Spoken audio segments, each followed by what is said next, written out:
hand-holding and mentoring other schools to achieve the ideals of policy. 100 new Sainik schools will be set up in partnership with NGOs, private schools, and states. Higher education. In Budget 2019-20, I had mentioned about the setting up of a higher education commission in India. We would be introducing the legislation this year to implement the same.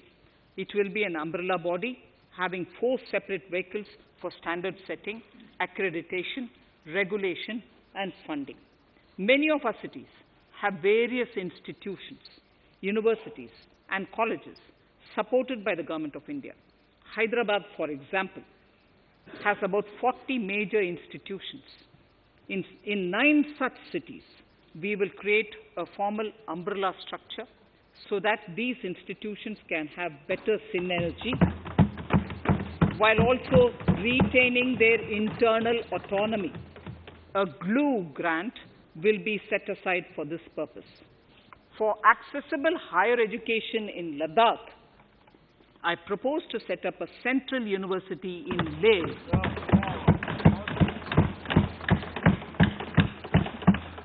The other important projects to be taken up as a part of the NEP are listed in Annexure 5. Scheduled caste and scheduled tribes welfare. We have set ourselves a target of establishing 750 Eklavya model residential schools in our tribal areas. I propose to increase the unit cost of each such school from 20 crores, which is what it is now, to 38 crores, and for hilly and difficult areas to 48 crores. This would help creating robust infrastructure facilities for our tribal students. We have revamped the post-metric scholarship scheme for the welfare of scheduled caste students. I have also enhanced the central assistance in this regard.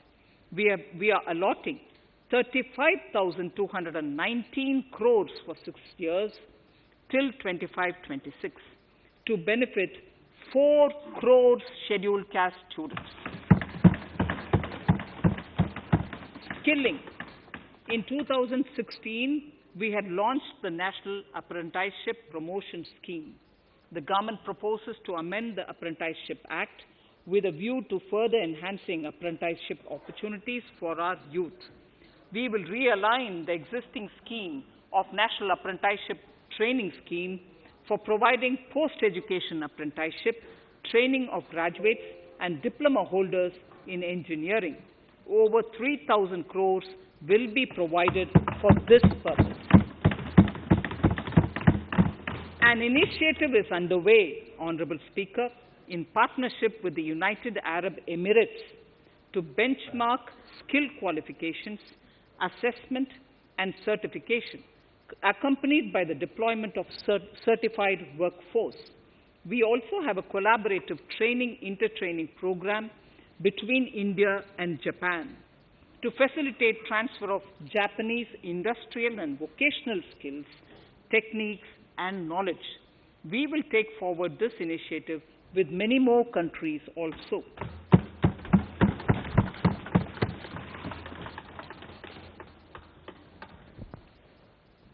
Innovation and R&D.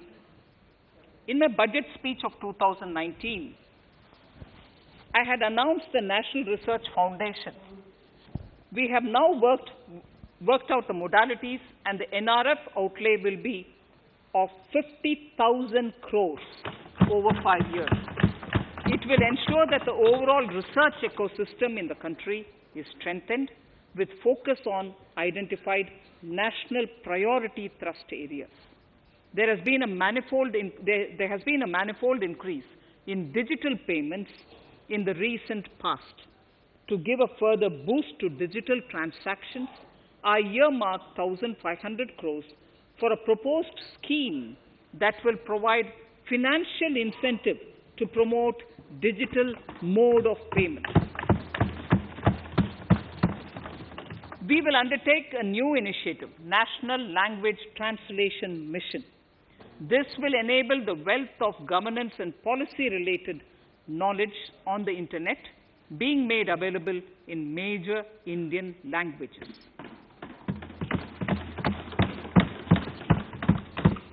The new Space India Limited, a PSU, under the Department of Space, will execute the PSLV CS-51 launch, carrying the Amazonia satellite from Brazil, along with a few smaller Indian satellites. As part of the Gaganyaan mission activities, 4 Indian astronauts are being trained on generic spaceflight aspects in Russia.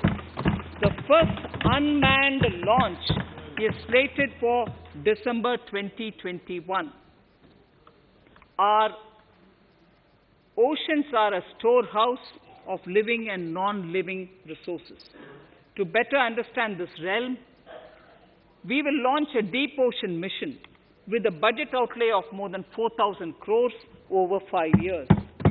This mission will cover deep ocean survey exploration and projects for the conservation of deep sea biodiversity. I come to the 6th pillar, Honorable Speaker, minimum government, maximum governance. Honorable Speaker, sir, this is the last of the 6 pillars. This will outline plans for reforms in one of our core principles of minimum government, maximum governance. We have taken a number of steps to bring reforms in tribunals in the last few years for speedy delivery of justice. Continuing with the reforms process, I now propose to take further measures to rationalize the functioning of tribunals. We have introduced the National Commission for Allied Healthcare Professionals Bill in Parliament. National Commission for Allied Healthcare Professionals Bill in the Parliament, with a view to ensure transparent and efficient regulation of 56 allied healthcare professionals.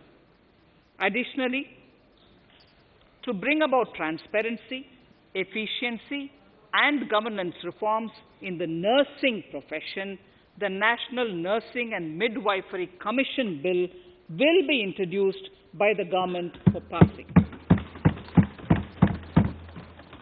To have ease of doing business for those who deal with government or CPSEs and carry out contracts, I propose to set up a conciliation mechanism and mandate its use for quick resolution of contractual disputes. This will instill confidence in private investors and contractors. Honorable Speaker, sir, the forthcoming census could be the first digital census in the history of India.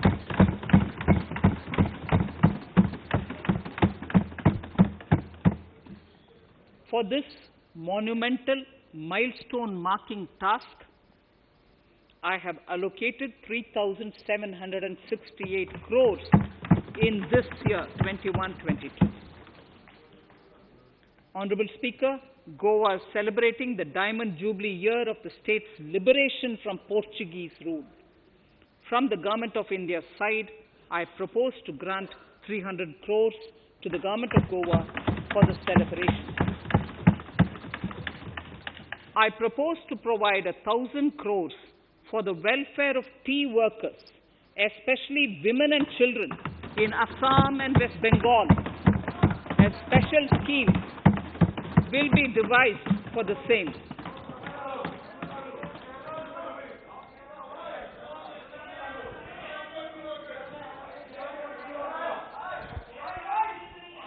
Fiscal position. Fiscal position. In these last few paragraphs of part A of my speech, I draw the attention of this august House to the fact that at the beginning of the current financial year, the pandemic's impact on the economy resulted in a weak revenue inflow. This was combined with high expenditure to provide essential relief to vulnerable sections of the society, especially the poor, the women, scheduled castes, and scheduled tribes. Unlike many other countries, we opted for a series of medium-sized packages during the pandemic so that we could calibrate and target our response according to the evolving situation. Once the health situation stabilized and the lockdown was being slowly lifted, we switched to ramping up government spending so as to revive domestic demand. As a result, against an original BE expenditure of 30.42 lakh crores for 2020-21, our RE estimates are 34.50 lakhs. 30.42 now within the year going up to 34.5 lakh crores. We have maintained quality of expenditure. The capital expenditure estimated in the RE is 4.39 lakh crores as against 4.12 lakh crores in the BE stage. So the beginning of the year, we had marked only 4.12 lakh, whereas it is 4.39 lakh crores as we end the year. Fiscal deficit in RE 2020-2021 is pegged at 9.5% of the GDP. Fiscal deficit in RE 2020 to 2021 is pegged at 9.5% of GDP. We have funded this through government borrowings, multilateral borrowings, small saving funds, and short-term borrowings. We would need another 80,000 crores, for which we would be approaching the market in these 2 months. We would be needing another 80,000 crores, for which we would be approaching the markets in these 2 months. To ensure that the economy is given the required push, our BE estimates for expenditure in 21-22 are 34.83 lakh crores. This includes 5.54 lakh crores as capital expenditure, an increase of 34.5% over the BE figure of 2020-2021.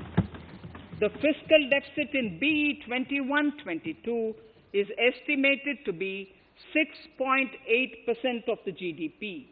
The gross borrowing from the market for the next year would be around 12 lakh crores. We plan to continue with our path of fiscal consolidation and intend to reach the fiscal deficit level below 4.5% of the GDP by 2025-2026, with a fairly steady decline over the period. We hope to achieve the consolidation by first increasing the buoyancy of tax revenue through improved compliance, and secondly, by increased receipts from monetization of assets, including public sector enterprises and land. The Contingency Fund of India is being proposed to be augmented. The Contingency Fund of India is being proposed to be augmented from 500 crores to 30,000 crores through finance bill. In accordance with the views of the 15th Finance Commission, we are allowing a normal ceiling of net borrowing for the states at 4% of GSDP for the year 21-22. A portion of this ceiling will be earmarked to be spent on incremental capital expenditure. Additional borrowing ceiling of 0.5% of the GSDP will also be provided, subject to conditions. States will be expected to reach a fiscal deficit of 3% of GSDP by 2023-24, as recommended by the 15th Finance Commission. In the July 2019-20 budget, I introduced the Statement 27 on extra budgetary resources. It disclosed the borrowings of the government agencies that went towards funding Government of India schemes and whose repayment burden was on the government. In my 2020-21 budget, I enhanced the scope and coverage of that statement by including the loans provided by government to the FCI, the Food Corporation of India. Taking a step further in this direction, I propose to discontinue the NSSF loan to FCI for food subsidy, and accordingly, budget provisions have been made in RE 2020-21 and in the BE 2021-22. The extra budgetary resource details are at Annexure 6. We know that the Frbm Act mandates fiscal deficit of 3% of GDP to be achieved by 31st March 2020-2021. The effect of this year's unforeseen and unprecedented circumstances has necessitated the submission of a deviation statement under Sections 4 of Subclause 5 and Section 7, Subclause 3b of the Frbm Act, which I am laying on the table of the House as part of the Frbm documents.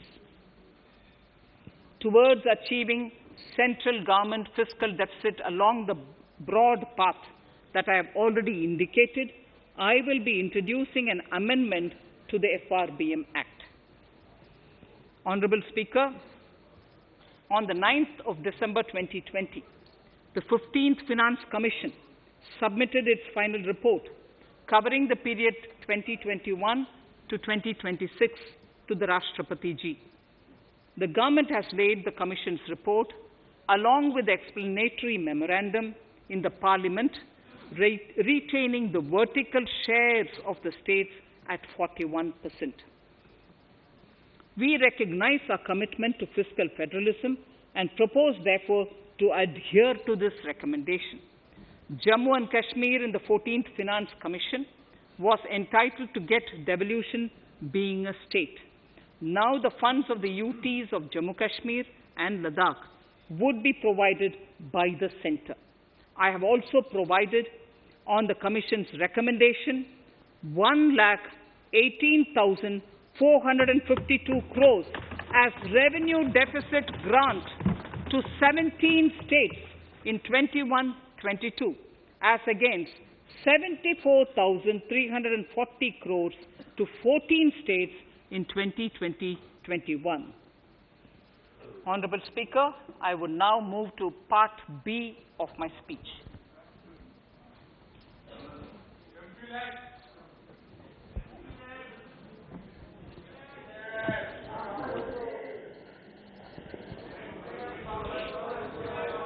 Honourable Speaker, the world is facing a serious challenge of the pandemic and its aftershock. In these trying times, when many economies are struggling to revive, our people and our industry have exhibited remarkable resilience.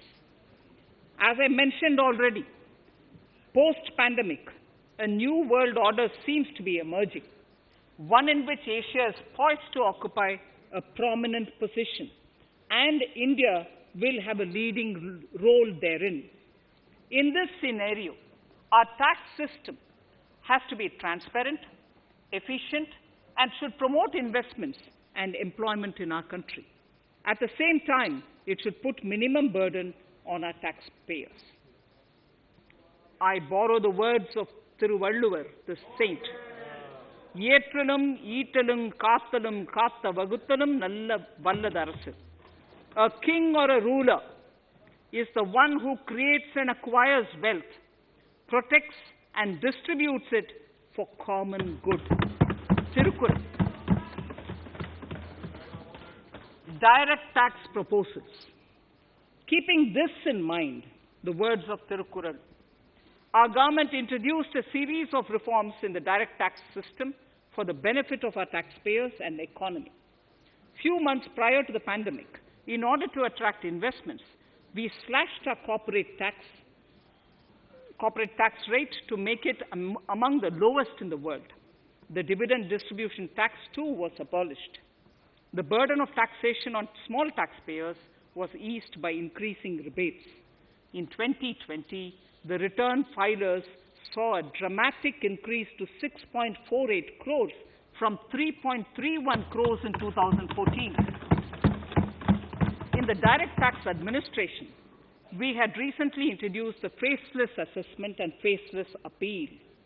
I now seek to take further steps to simplify the tax administration, ease compliance, and reduce litigation. Relief to senior citizens. I begin my direct tax proposals by offering my pranam to our senior citizens. Many of them, despite having foregone several basic necessities of their own, have strived to build our nation. Now, in the 75th year of independence of our country, when we continue our endeavor with renewed vigor, we shall reduce compliance burden on our senior citizens who are 75 years of age and above. For senior citizens who only have pension and interest income, I propose exemption from filing their income tax returns.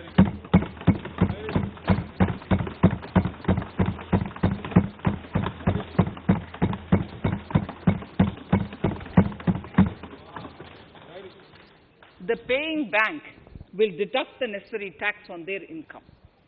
Reduction in time for income tax proceedings. This is a very key announcement if you are asking. Honorable Speaker, presently an assessment can be reopened up to 6 years and in serious tax fraud cases for up to 10 years. As a result, taxpayers have to remain under uncertainty for a very long time. I therefore propose to reduce this time limit for reopening of assessments to 3 years from the present 6 years.